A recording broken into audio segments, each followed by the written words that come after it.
You're listening to the Cyberwire Network, powered by N2K.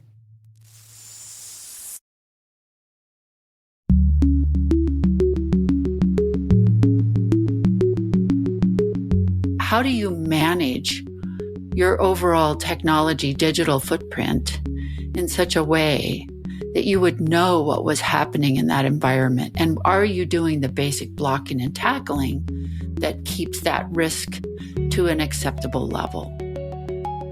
Hello, everyone, and welcome to Caveat, the CyberWire's privacy, surveillance, law, and policy podcast. I'm Dave Bittner, and joining me is my co-host Ben Yellen from the University of Maryland Center for Health and Homeland Security. Hey, Ben. Hello, Dave. Today, Ben discusses a Michigan case dealing with persistent unmanned drone surveillance. I've got the story of a California judge blocking a law aimed at increasing the online safety of kids.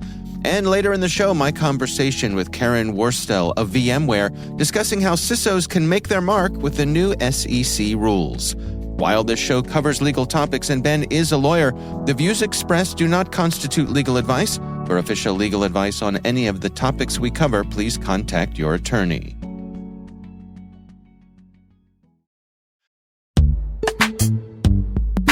And now, a word from our sponsor, Syntiant. As an 8A Hub Zone minority and woman-owned small business company, Syntiant specializes not only in software engineering, but in artificial intelligence and cybersecurity as well. Syntiant's customers, and they retain those customers, include the U.S. Department of Defense, the intelligence community, and the Departments of State and Justice. Their mission is to protect the systems that protect the people who protect us.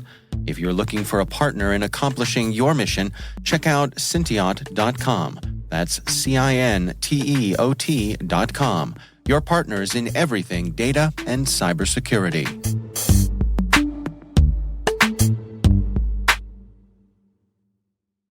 All right, Ben, let's jump right into our stories here. You want to kick things off for us? So I wanted to talk today about unmanned aerial vehicles, or drones. This is a case that comes out of Michigan. It's currently before the Michigan Supreme Court. And I was alerted to it by the Electronic Frontier Foundation. They filed an amicus friend of the court brief, arguing that this type of persistent surveillance is unconstitutional. So this is in Long Lake Township. It sounds beautiful. I have no idea where it is. They hired private operators to repeatedly fly drones over Todd and Heather Mason's home to take aerial photos and videos of their property as part of a zoning investigation. I'll note that... Wait, zoning? Yeah. It would be one thing if they were cooking meth in their backyard. Right. They've got 100 acres of fine marijuana growing or something. But zoning. Okay. It seems very weird that they would do this for a zoning investigation. Right. Now, I have no idea what that entails. Maybe this is a crime of moral turpitude that just relates to zoning. I have trouble imagining what that would be. But Could be. The city, Long Lake Township, is arguing that the Maxons here, it's spelled M-A-X-O-N, so I guess I mispronounced it the first time. Go with Maxon. There you go. The Maxons don't have a reasonable expectation of privacy in their backyard. Therefore, there is no Fourth Amendment search. And therefore, it is proper that this township conducted these warrantless, or paid to have these warrantless drone surveillance searches conducted over a long period of time. This is based on a lot of case law going back to the 1980s. So in order for there to be a search for Fourth Amendment purposes, somebody's reasonable expectation of privacy has to be violated. And there were all these cases in the 80s that dealt with aerial surveillance. Usually those cases did deal with people growing drugs in their backyard. And the Supreme Court said, look, that's in public view. Theoretically, anybody could see and take high-resolution photos from 10,000 feet above your house. They'd get a decent view of what you were growing. You shouldn't have an expectation of privacy. Therefore, no search. Therefore, no warrant required. What EFF, the Electronic Frontier Foundation, is arguing on behalf of the Maxons is that this kind of search is fundamentally different than the previous aerial surveillance cases. And that gets to a broader point about how, as technology changes, it's appropriate to, in the view of EFF, disregard some of this outdated case law. Because back in the day, yes, it was possible to do aerial surveillance. Right. But it was prohibitively expensive for a local township to fly a plane in the sky. It was far more resource intensive. It was something that would require a sophisticated law enforcement operation. That's similar to the difference in tracking cell site location information today as it was tracking somebody's real-time location 30, 40 years ago. So is the idea here that in the past it was kind of self-limiting just because of the expense and hassle of doing it? Exactly. And that's a very common constitutional argument now from civil liberties advocates is the reason it might have been acceptable in the 1980s is that, as you say, this kind of natural limiting factor of resources on behalf of these small towns. And now we have drones. Drones, anybody can buy them. They're very inexpensive. They're very easy to fly and operate. Our next door neighbor, who's 11 years old, flies a drone, and I always am catching to see whether he's flying it over my property and my curtilage. So at least theoretically, any 11-year-old kid who has an Amazon account could do some type of drone surveillance on somebody's house. Right. And because of the ubiquitousness of this technology and how easy it is to procure, the argument is aerial surveillance has fundamentally changed in the last 40 years, and as a result, the law should fundamentally change. Can I ask a rookie question here? Yeah, there are no rookie questions Well, when it comes to the law. Wait till you hear my question All right. then. So can you explain to me the difference, if any, between surveillance and a search? Sure.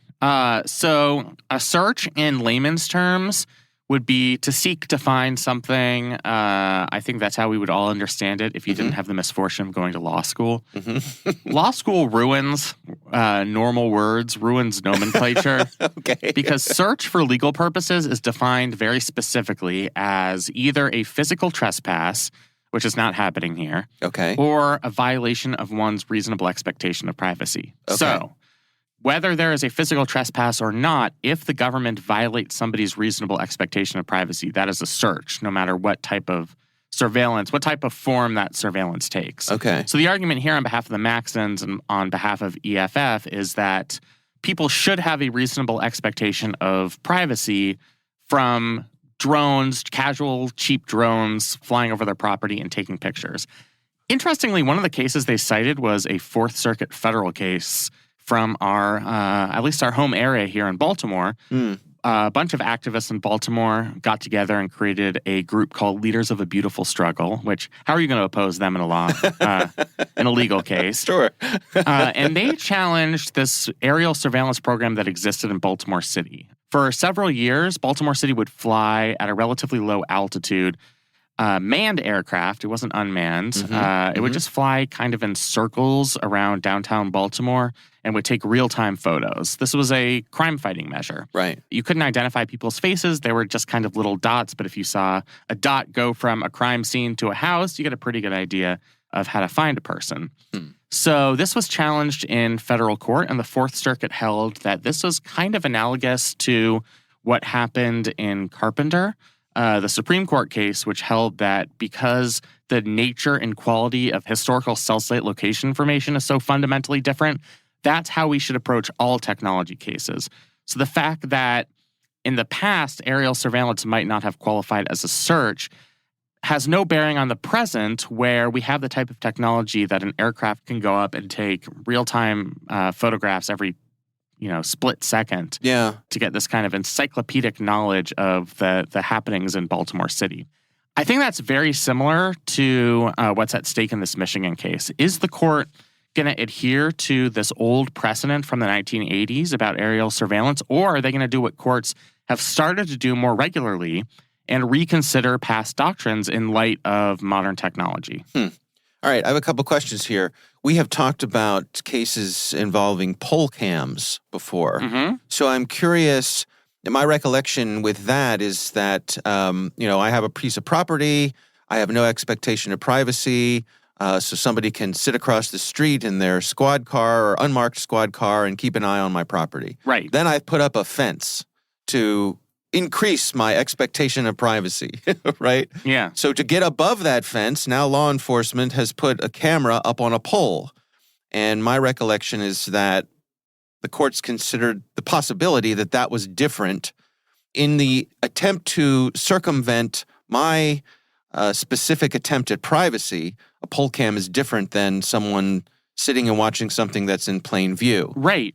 And you've exhibited a subjective expectation of privacy in that scenario by building that wall and building that fence. Right. Now, my understanding of the law when it comes to drones is that they are under the orders of the FAA, and that because they're considered little tiny aircraft, I'm not allowed to restrict a drone from flying over my property because the air is controlled by the FAA, not me. And in the same way that I can't prohibit a commercial airliner from flying over my property, I can't. If only we could. Right. Those can be loud if you're near the airport. Don't get me started. Yeah. But I can't prohibit a drone from flying over my property for the same reasons. Does that change if that drone is taking photos? I think it does fundamentally change. First of all, the government is involved here. Mm-hmm. So if it's just a private person flying a drone over your property, you'd have a tough time because the FAA regulates it, saying that this is some type of tort, some type of nuisance on your property. Okay. Which is a little weird, frankly, that a neighbor can fly a drone over your property and there really aren't any significant legal consequences. You probably just have to talk to your neighbor. Yeah. It is different when the government is involved. That's the Fourth Amendment implication here. I see. What happened is that this town paid to have a private company fly a drone over this property and take photos. And they did so without a warrant. So when it's the government doing it, presumably for, I'm not sure if this is a civil case or a criminal case. I would guess it's probably a civil case if we're talking about zoning. Right. But since the government's doing it, that's why the Fourth Amendment is implicated here. Huh. What about satellite photography? I mean, we got very high resolution, 1 meter resolution from satellites. Where's that fall in here? I mean, this is where it gets really sticky. Yeah. One of the reasons the Supreme Court had this doctrine that developed in the 1980s and the 1990s about not having a reasonable expectation of privacy in your backyard is that satellite technology existed. And as satellite technology continued to evolve, the pictures are becoming clearer and clearer. I mean, look at a Google Street View or Google, whatever the overhead Google view is of your home. Right. They were able to adequately capture the congratulations on my preschool graduate sign in my backyard. That's pretty darn sophisticated. Yeah. I think even if we expect a satellite to be taking photos, there is some type of limitation on that. They are not taking multiple photos in real time. Usually it's rather isolated. They're taking photos either on an as-needed basis, or it's not the type of thing where there's a photo being taken every single second and a person can zoom in and then you have this chronicle, this encyclopedia of what's happening at somebody's house. Right. That's generally not how things work with satellite technology, but that's what's happening here with the drone is it's real-time, constant monitoring.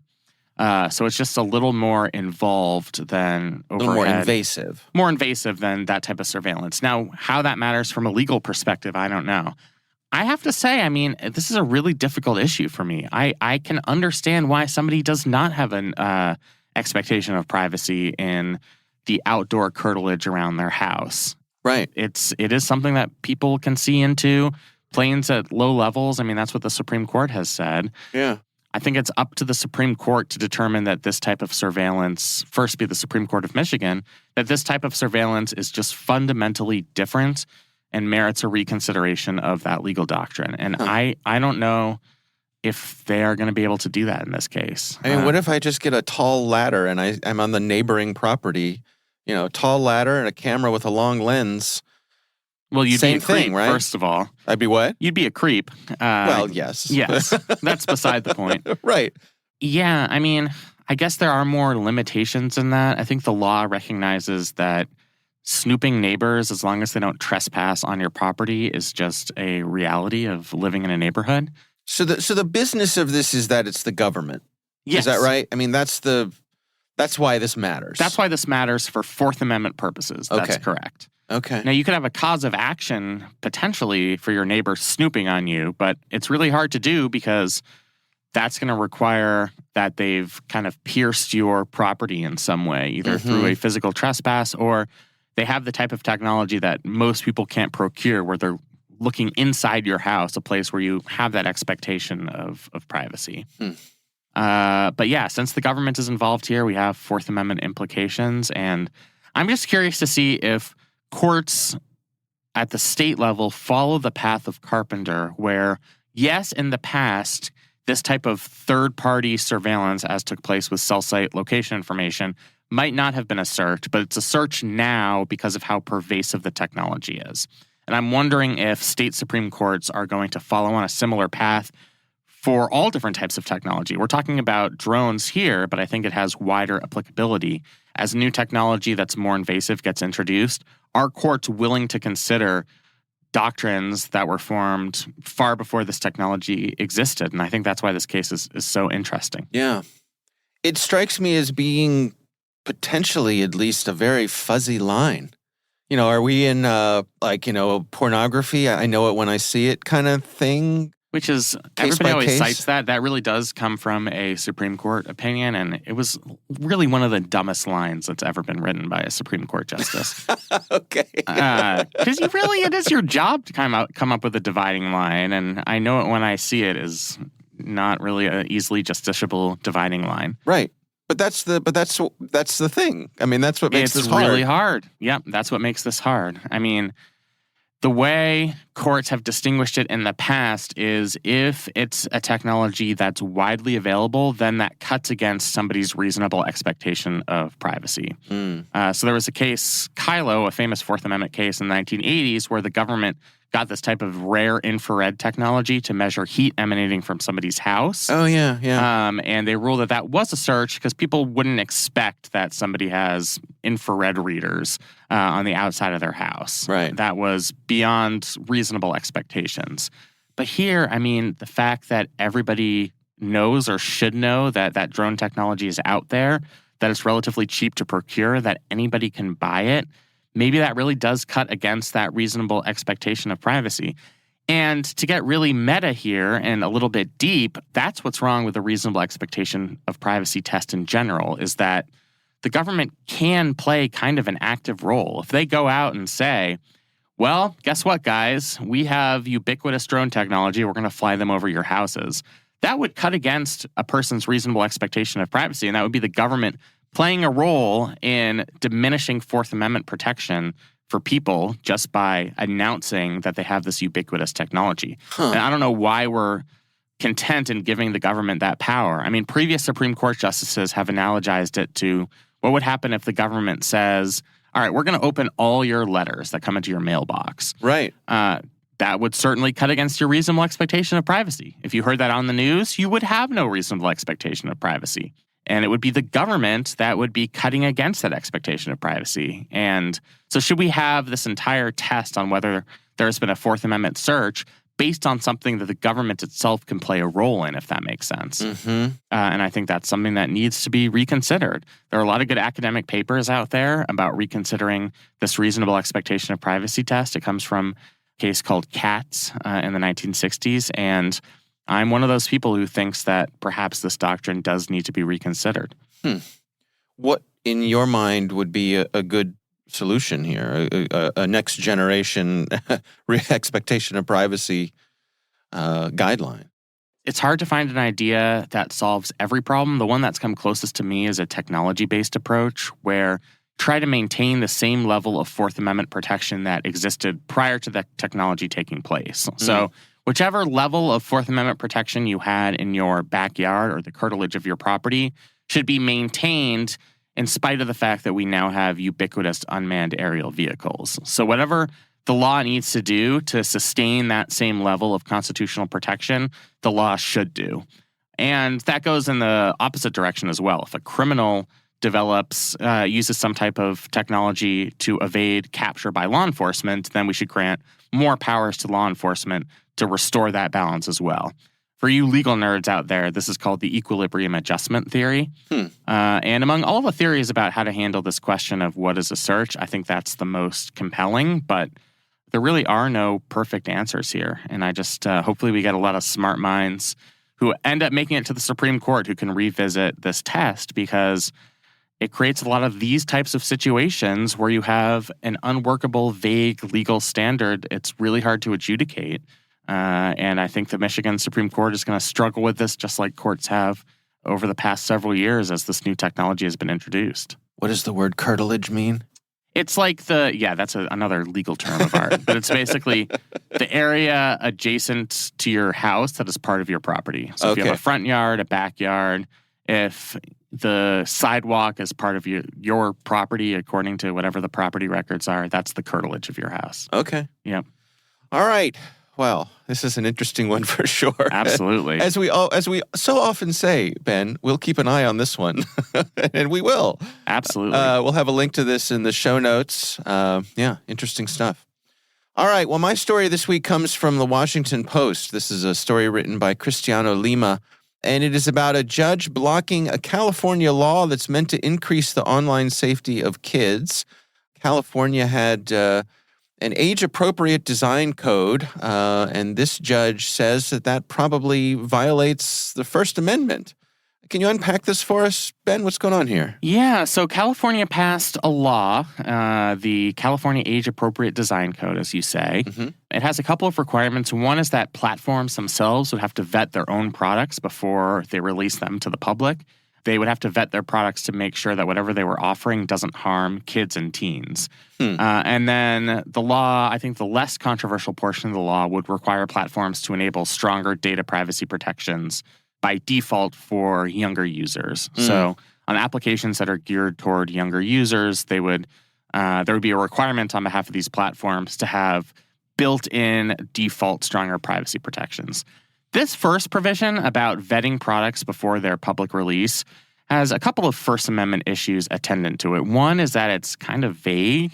I don't know exactly what it goes into vetting one's product. Mm-hmm. It kind of reminds me of a scene in The Office where Michael is worried about the sustainability of his paper company that he opened. Right. And his financial advisor tells him, yeah, you're pretty much screwed. And the guy's like, Michael's like, can you just crunch the numbers again?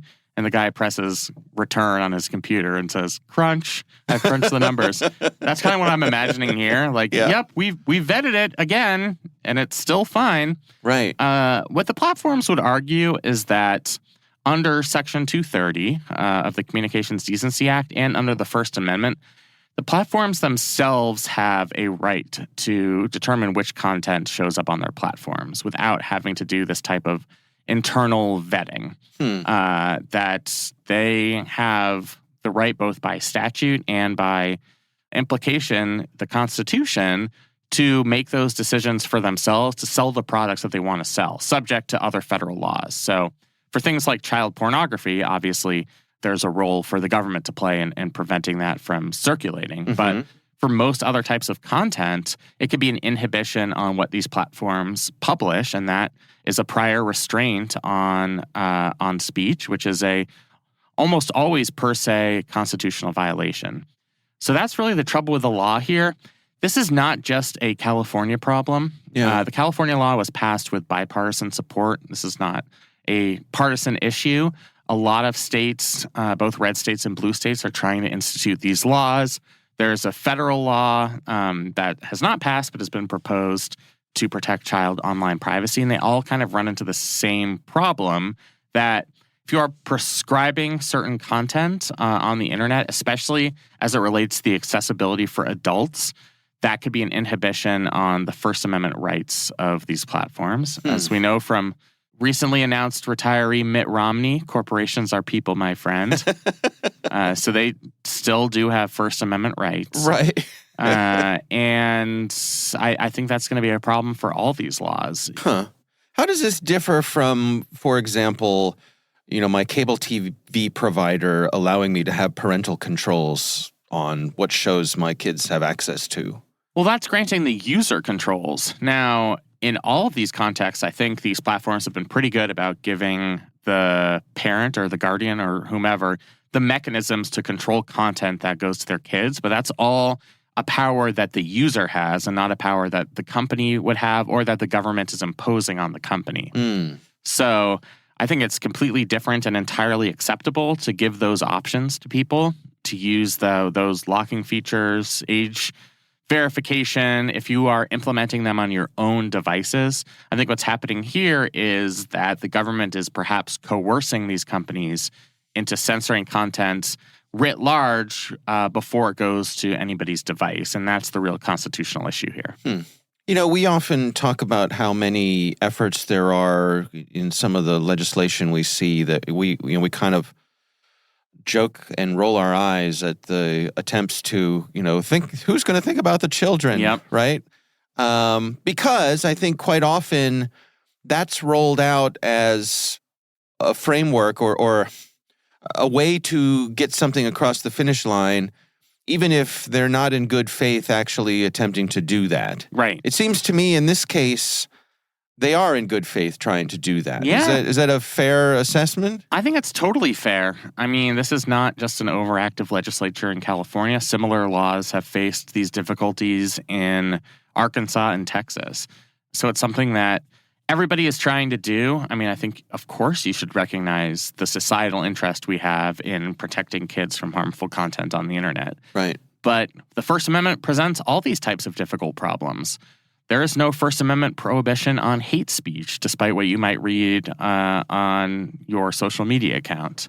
That's really difficult. It's a really difficult societal problem. But we have to balance the impact it would have to censor a type of speech versus the value that you would get in that type of censorship. And in this country, we've almost unanimously, especially in the last 50 or so years, come down on the side of more speech, more freedom to put out content that you want to put out, not subject to pressures from the government. So I think that's kind of where I suspect the law will settle here.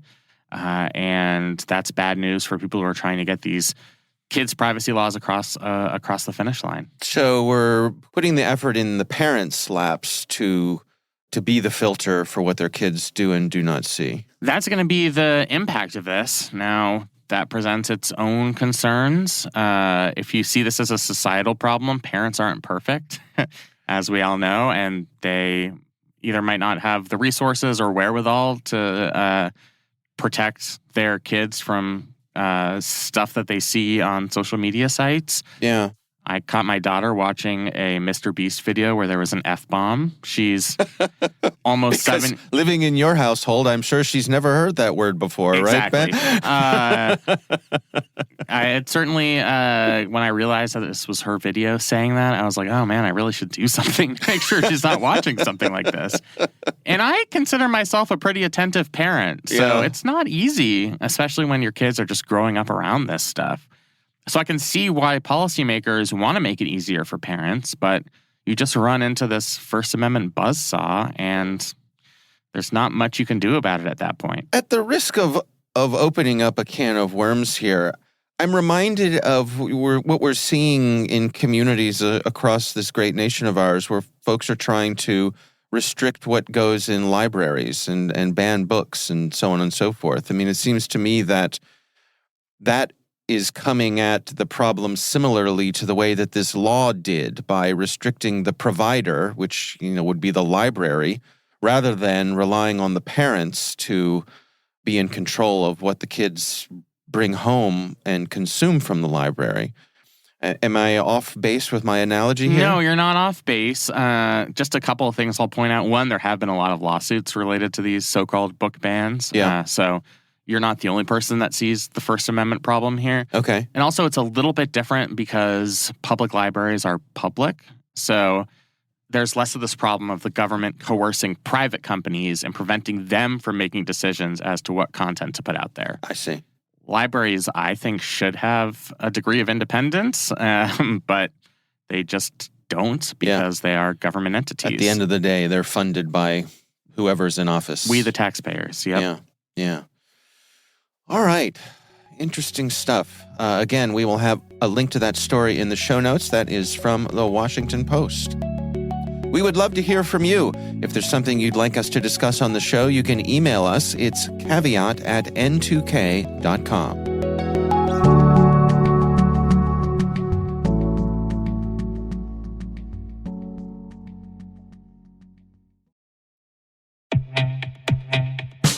There's nothing worse than relying on a legacy SIM that your security team has outgrown, especially when it impacts your ability to detect real incidents.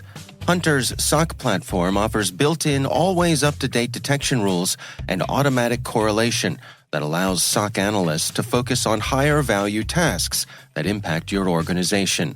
It's time to move to a platform that reduces risk, complexity, and cost for the SOC. It's time to replace your SIM. Learn more by visiting hunters.security today.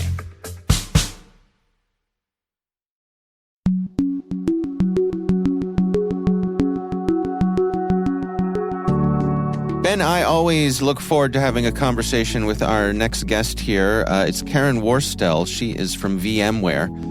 And our conversation today centers on CISOs and how they will interact with some of these new rules we've seen from the Securities and Exchange Commission when it comes to reporting breaches that have, what's the word I'm looking for here? Material impact. Here's my conversation with Karen Worstell. In a nutshell, I think what the SEC has tried to do here is what I would equate this to cybersecurity, like Sarbanes-Oxley. And that is they're attempting to create a reporting system that has consistency and is centralized so that investors and shareholders have the opportunity to have the information they need about risk, particularly in the area of cyber risk, for the purposes of making, investment decisions.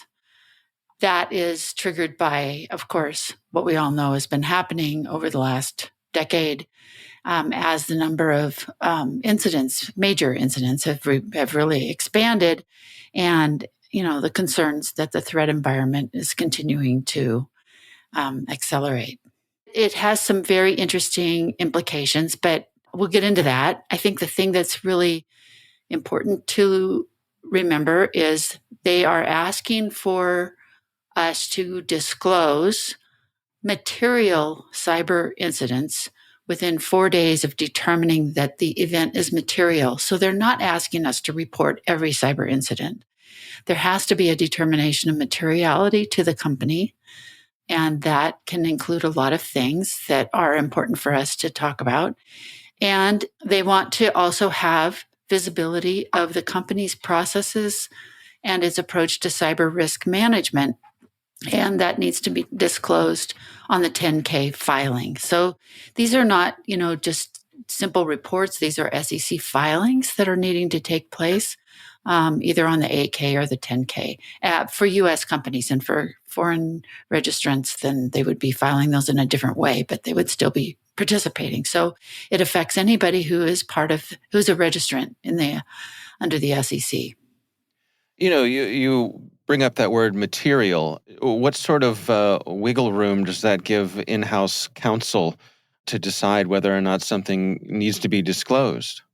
It's not like prescribed, right? There isn't a formula that or a prescriptive way for somebody to say, if it hits this threshold, it's material for you. They have to look at this from a number of different angles. Like there are certain accounts in the chart of accounts for a company that if those accounts were affected, that could be a material thing. But there's also the question of impact. And this is where it gets kind of interesting, because when I'm determining a material impact, there's the impact to my company, like whether that might be our ability to operate, or it could be to the people whose information I hold. So there was just some interesting breaches reported in the news in the last few days. And as we look at those, let's just take a payment processor who has a significant security breach, and none of the merchants are able to clear transactions or make sales for a significant period of time. Those merchants had losses. Those losses associated with the inability for them to conduct business is part of the determination of materiality in some ways. I mean, it could be like, not that you're necessarily directly responsible for their losses, but they have a stake in whether or not your security is good. And if you have an outage and they come back to you and say, I need you to make me whole for the losses that I've incurred, then we've got, potentially a class action lawsuit, et cetera, et cetera. Those kinds of losses are involved. Does this represent an opportunity for security leadership within an organization to to know what needs to be done. Yeah. And again, it's not prescriptive. The SEC hasn't come back and prescribed anything. And this is why it's so much like Sarbanes-Oxley. So I rely on the experience that I had in conducting a sort of a security overhaul for a company in the early days of or early years of Sarbanes-Oxley. This is one of those situations where companies have to look at, what is this asking me to be able to do? And then say, what would it take for me to be able to do that? What this is really asking a company to be able to do is to say that their cyber risk management processes are good enough that they would be aware if there was any kind of an incident or a series of incidents that could result in a material impact. So then I have to ask the question, what would it take for a company to be able to say, yes, I absolutely am able to do that? That means you've got visibility of your compute environment and your third-party relationships to such a degree that you would know if something was happening. And that is a tall order. A lot of companies don't have, for example, a data inventory. They don't have a very clear understanding of their entire compute environment. They don't have control over the cloud environment necessarily, where things are being spun up and spun down in a really, rapid fashion. This is going to take some introspection on the part of the company to say, if that is the intention here, and that is what I'm trying to do, can I do that today? The answer in many cases is going to be no. And then it's a question of, how far away am I from that? What do I have to do to get there? And I think that has the opportunity to overhaul a lot of the way we've approached cyber risk management in the past, because we've gotten super focused on cyber risk management as a incident detection and response capability, and what does it take to keep the bad guys out? What this is asking us is, how do you manage your overall technology digital footprint in such a way that you would know what was happening in that environment? And are you doing the basic blocking and tackling that keeps that risk to an acceptable level? And it's, I think, going to overhaul the way we look at security practices. And it's going to become much more aligned to things like the ISO 27000 information security management system processes and quality management as for the digital environment, as opposed to a very narrowly focused cybersecurity thing that has in recent years been very focused on cyber war and that kind of jazz. What's your assessment of how the SEC has dialed this in here? Do you feel as though this is going to move the needle without being too burdensome? There's a ton of discussion in the SEC document about how burdensome this could be. I haven't fully digested that myself. I'll just tell you based on what I saw from Sarbanes-Oxley. When we fully embraced, I would say we leaned into Sarbanes-Oxley in a big way at the company that I was at the time. We were like, we're going to do this the right way, because it was important for us. We had a big merger coming up, and it was important for us to have no deficiencies in security. So we just leaned right into it and said, what will it take for us to do this the right way? And we did it. We discovered how much work there was to do to bring the whole IT environment into a well-managed, quality-managed set of processes and techniques. But when we did it, we started deploying defect-free code. Our 7911 outage call that we ran 6 days a week went away. Our developers got their lives back. We could provision accounts and deprovision accounts in a matter of minutes as opposed to a matter of weeks. We knew what was in our environment, and we knew what was happening. We had an intrusion detection and response capability that ran to 6 Sigma level tolerances.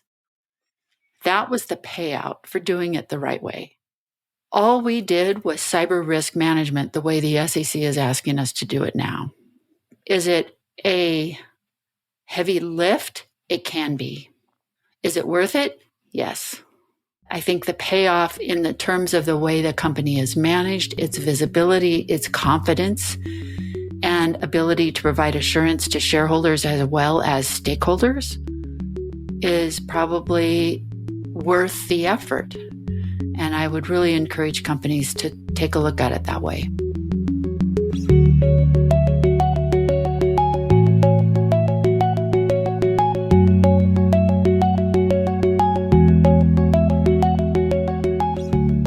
Ben, what do you think? Yeah, really interesting stuff. I think if you're a CISO, this is a new world for you. You're not used to these types of rules. There may be concepts that you're being introduced to here that have never been a primary focus in your world of cybersecurity. So I think it's incumbent upon all of us to make sure that there's situational awareness on behalf of these CISOs, that there's knowledge sharing. People are helping each other figure out how to make sense of these regulations. So I appreciated the conversation. It's interesting to me how for years now, CISOs have been asking to have more of a seat at the table at the board. You know, there's been a lot of folks have said that, chief information security officers were, in many organizations, a part of the C-suite in name only. Right. But I think as we see these types of rules come into play, I don't know, maybe it's a double-edged sword for the CISOs. Be careful what you ask for. Yeah. Because you're going to get that seat at the table, but you have to... You're going to be held responsible for what happens. Right, exactly. Yeah. You have to navigate some of these new rules. So, interesting. Yeah. All right. Well, our thanks to Karen Worstell for joining us and helping us understand it. Again, she is from VMware, and we do appreciate her taking the time.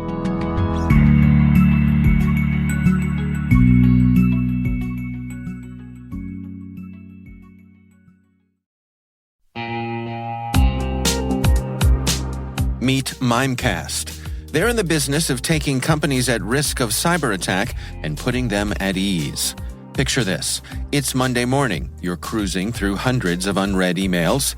Your impulse to promptly click, download, or respond could be a prompt to launch a cyber attack.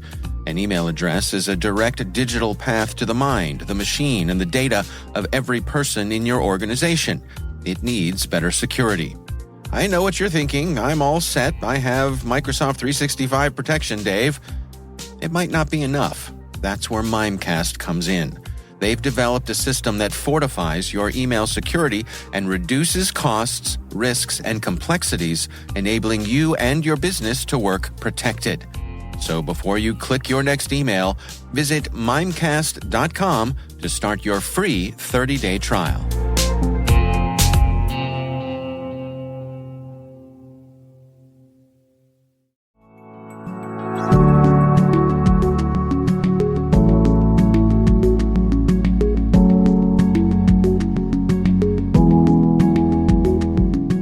That is our show. We want to thank all of you for listening. We want to remind you that N2K Strategic Workforce Intelligence optimizes the value of your biggest investment, your people. We make you smarter about your team while making your team smarter. Learn more at n2k.com. Our senior producer is Jennifer Iben. The show is edited by Trey Hester. Our executive editor is Peter Kilpie. I'm Dave Bittner. And I'm Ben Yellen. Thanks for listening.